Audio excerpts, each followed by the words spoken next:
Rudo was a slum dweller who often broke into the junkyards of rich people to steal usable things. However, when he gets framed for his foster father's murder and gets thrown into the pit where all the garbage of the world ends up, he is forced to fight gigantic monsters made of garbage to climb his way back up and get revenge. The world is divided into two parts. On one side, there is the pristine city with rich people living their best lives, and on the other side, there are the slums where people like him belong. The only constant is the pit, where all garbage ends up, including criminals. The rich people who live in the city casually throw away even slightly damaged items without hesitation. Like the woman who tells her daughter to throw away the puppy toy she just bought because it got damaged. She tells her that the toy will become ugly if they try to repair it, and they can just buy another one later. The girl has no problem with that, and her mother throws the puppy along with other garbage into the small garbage vent that leads it straight to a truck in an underground tunnel that leads to a giant trash collection site. However, the young Rudo is inside the trash collection site too, buying the stuff the trucks are carrying.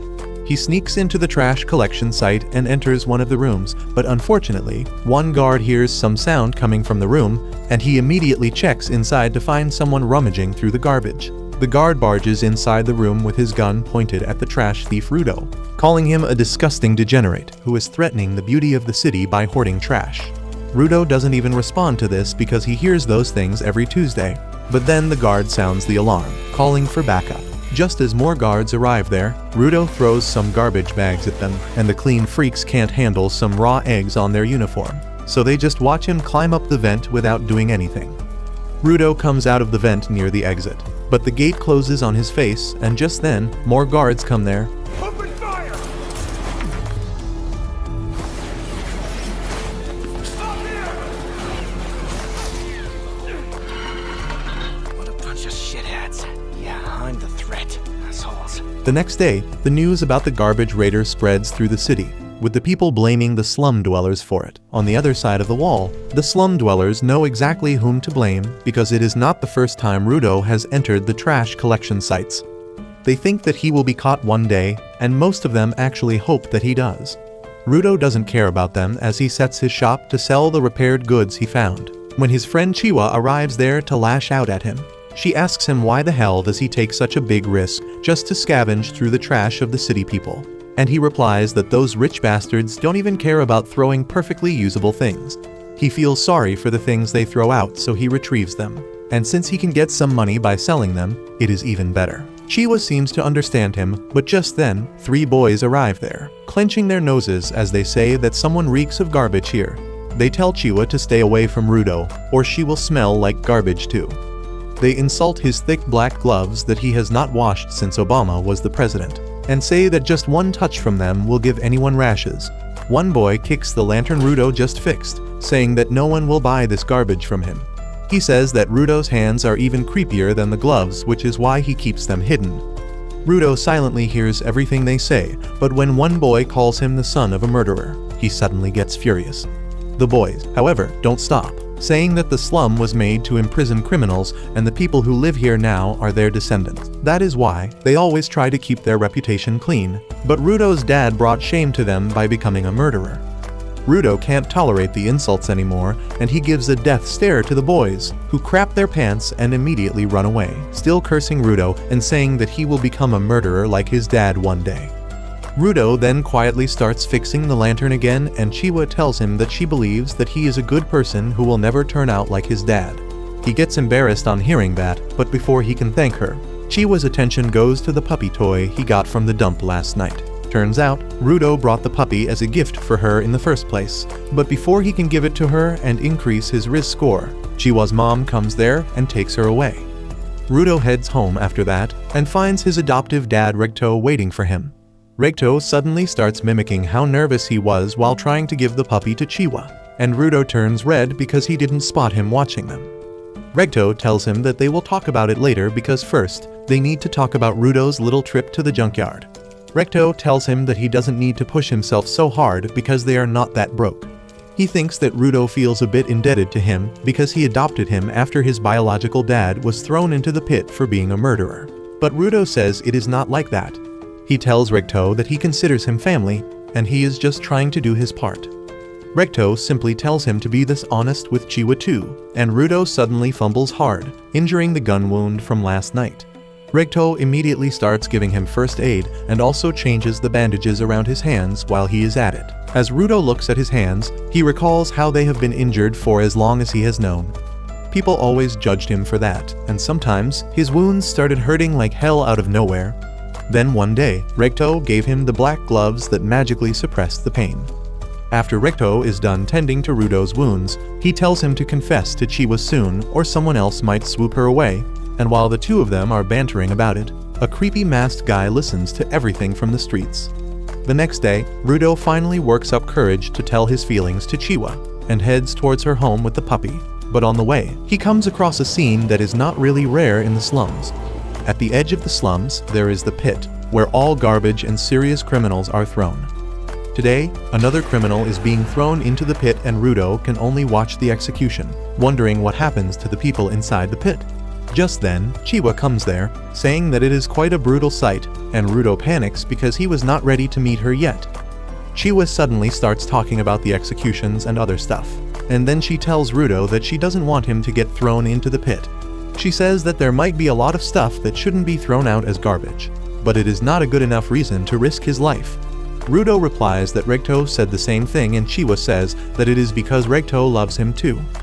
Rudo takes a second to process that Chiwa said that Recto loves him too, and his brain with 2 MB RAM understands that Chiwa means that she loves him. She gets flustered on realizing that her words could be interpreted that way, but Rudo has already lost his mind. He falls on the ground, clutching his face, and then gives the puppy toy to Chiwa, saying that she might not want it because it came from the garbage, but he thought the puppy would be happier with her. To his utter delight, Chiwa accepts the toy, saying that she will cherish it, and Rudo is happier than he has ever been. He jumps and dances on his way back home, thinking that he needs to boast about it to Rudo immediately. On the way, he bumps into some guards who don't even bother with him, but he is curious about why they are in the slums. Anyway, Rudo reaches home and starts telling Recto about what happened just as he opened the door. But he is left aghast when he sees Recto on the ground with a creepy masked man on top of him. The masked man turns around to take one look at Rudo before plunging his knife deeper into Recto's body. Rudo loses his cool on seeing this and charges at the masked man, but he gets hit so hard that he doesn't even realize when he got knocked out. By the time Rudo comes to his senses, the masked murderer has finished his job. He picks up a book from the floor and heads outside, briefly glancing at Rudo who tries following him, but then he hears Recto's voice. Recto is still alive somehow, and with his dying breath, he tells Rudo to run away. Rudo immediately goes next to him, promising that he will get help, but Recto just tells him to run away and change this shit heap of a world into something better. With that, Recto's body falls limp and Rudo can't process what is happening. Just then, the soldiers arrive there and they zap Rudo, believing him to be the murderer. They pin him to the ground as they tell him that he is being arrested for murder, and Rudo tells them that it was not him. The guards tell him that nothing he says matters anymore because they caught him red-handed. He keeps trying to tell them that the real murderer has just left the house and they can still catch him, but the guards don't even want to listen to him, so they just knock him out using the traditional method of punching him in the head. Soon, Rudo is taken to the scaffold to be executed for his crimes. Everyone from the slums is present there to witness him being thrown into the pit, and even some high-profile people from the main city are there. The judge tells Rudo that murder is one of the greatest crimes one can commit, and even though he killed a mere slum dweller, the punishment will not be reduced. He declares Rudo to be killed by throwing him into the pit, and the people start cheering on hearing this.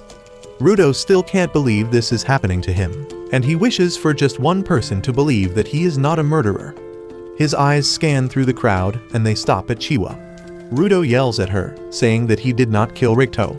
He asks her to find the culprit, but she just says that she trusted him, but he was not worthy of that. She says that he was a murderer's son in the end and drops the toy as she turns his back on him. Her betrayal hurts Rudo more than anything else, and he snaps at the people calling him human filth who deserves to be thrown into the pit. He says that they are the real filth here because they are just blobs of meat without a brain or a will.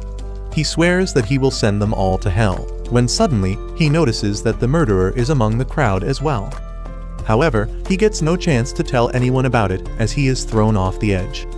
Rudo feels like he has been falling forever, and at one point, he loses consciousness. Luckily, all the garbage at the bottom of the pit breaks his landing, and when he wakes up, he is completely unharmed.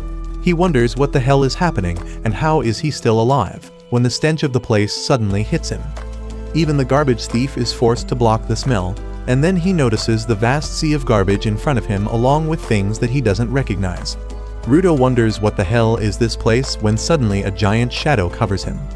He turns around to see what is happening, and he can't believe his eyes when he sees a gigantic monster made out of garbage bearing its fangs at him. Rudo's mind goes blank for a moment on seeing the monster, and he recalls how he always found it strange that everyone was so obsessed with sending garbage and human filth to the bottom of the pit. Yet no one ever cared about what actually happened to them below. They didn't even think about what else could be at the bottom, and that bothered him more than anything else. However, he quickly snaps out of it and starts running for his life as the gigantic monster starts approaching him. Things suddenly take a turn for worse as the monster roars loudly, and as a result, more monsters pop out from the garbage pile. They start chasing after Rudo, who runs as fast as he can, but it is all pointless because he soon gets trapped. He wonders what these monsters are and if they are really piles of junk that can move on their own. The monsters suddenly pounce on him, and he somehow dodges their attacks. He tries to run away but trips and falls right on top of a human skull, making him realize what his fate is going to be.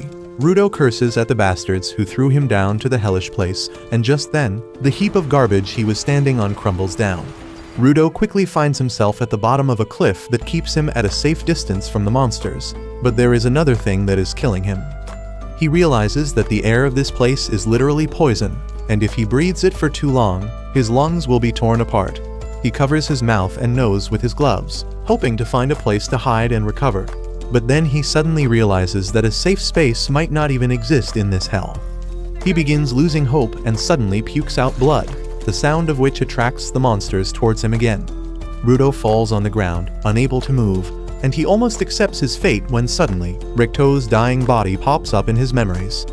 A strange power suddenly surges through Rudo's hands, but he doesn't notice it. However, he feels his vision changing, and he starts seeing lights coming out from the garbage piles and from the iron pipe in front of him. Rudo crawls towards it, determined to stay alive because he has a reason to live. He grabs the iron pipe and gets up, declaring that he will return to the surface and get his revenge on the people who sent him here and on the bastard who killed his dad. Rage starts swelling up inside him, and the monsters sneak towards him using this chance.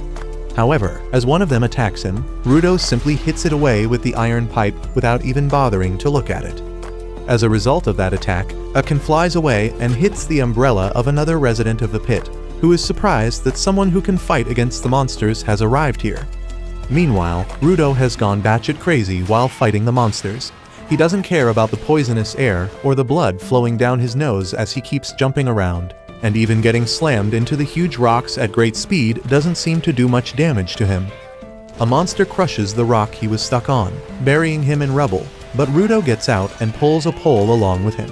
He swings it with full strength, dealing great damage to the monster, but then suddenly, another monster emerges from right underneath him. Rudo somehow jumps away from its jaws, but then the results of breathing in the poisonous air finally hit him. He begins spewing blood again, and the monsters use this chance to creep up on him. Luckily, his mysterious power rises once again, giving him the strength and madness to stand in his position even as two monsters attack him at the same time. Rudo comes out of the collision safely and uses a metal sheet to cut the skull of the first monster. He then attacks the second monster, slashing it in half and causing it to explode. He takes a break after that, but then another gigantic monster begins walking towards him.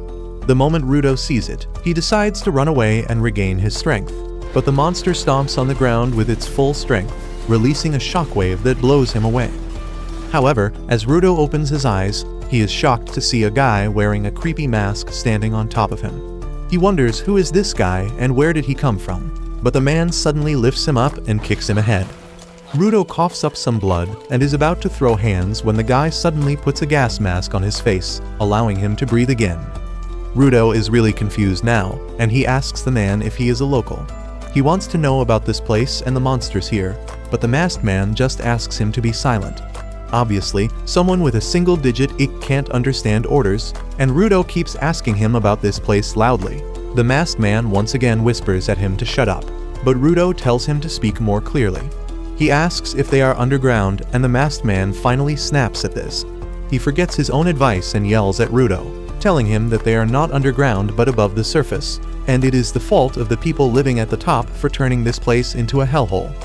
He then tells Rudo that the giant monsters made out of trash are attracted to sound, and thanks to him not shutting up, they have noticed him now.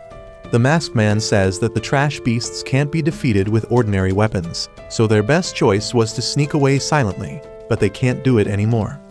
One monster reaches behind them by this point, and the masked man decides to deal with it before anything else. A golden energy suddenly emerges from his arm and coats his umbrella, transforming it into a weapon. The monster attacks them, but the masked man simply swirls his umbrella in its face, using it like a handheld blender to grind away the monster. The monster's pieces fall away everywhere, and they suddenly turn to dust. Rudo was already surprised by the strange power-up, but now he is even more curious about the monsters not regenerating after being hit by this attack. Just then, a huge horde of monsters arrive there, but the masked guy is confident that he can deal with all of them. He dashes towards the monsters, quickly blowing them up with his bladed umbrella, and then jumps up, using his umbrella as a parachute. Rudo wonders if this is some kind of technology the people in the pit use, or if it is unique to the masked man. Meanwhile, the masked man drifts in front of the last remaining giant monster, who suddenly spits a ball of acid at him. He blocks and scatters the acid with his umbrella, and the acid violently explodes on hitting the garbage patches. The masked man then uses the monster's head as a base to jump up higher, and after that, he pours more energy into his umbrella, increasing its size and destructive power. He dives towards the monster's head with that, cutting through him and the ground as well. Once that is done, the masked man heads back to Rudo, who asks him who the hell is he. The man removes his mask and introduces himself as Jin, a simple cleaner, but the very next moment, the sick air makes him regret his decision. Jin curses Rudo for making him take off his mask, and then suddenly, Rudo collapses. While he is unconscious, he dreams of an incident from his childhood. He had returned home after being bullied and pushed into the sewer by the other boys because he told them that objects are alive, and they didn't believe him. Regto asked him if he hit the boys back, and Rudo replied that he did not. He asked Regto if he was really telling the truth when he said that when an object is treated with care, a soul will eventually come to inhabit it. As Regto cleaned him up, he said that the story was just an old legend to make people cherish what they had, but personally, he liked to believe that everything had a soul. Rudo grew increasingly curious on hearing this and asked if the things around their house had a soul too, including his gloves.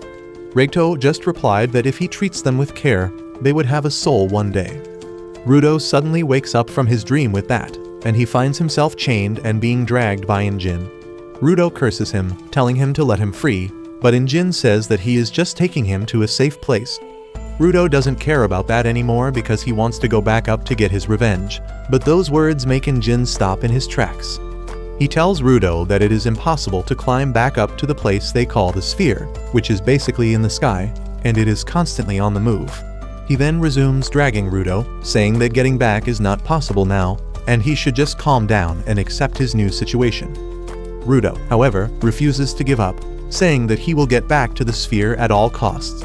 He believes that Jin knows the way to go there, but is hiding it from him, and he yells at him to tell him everything he knows, or he will keep shouting till more monsters come. Jin is pissed at this, and he tells Rudo that he will tell him exactly what kind of place this is. He starts dragging him even more carelessly and finally takes him to a clearing in a canyon that is 100 times cleaner than the surroundings. Jin drops him there, telling him to have fun as he quickly leaves. Rudo curses him to at least free him, but Jin goes away without saying anything. Suddenly, a bunch of men wearing gas masks come out of the trucks, and they start heading towards Rudo.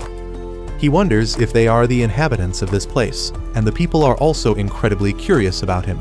Judging by his clothes, they wonder if he is from the sphere, and they creepily approach him with their questions.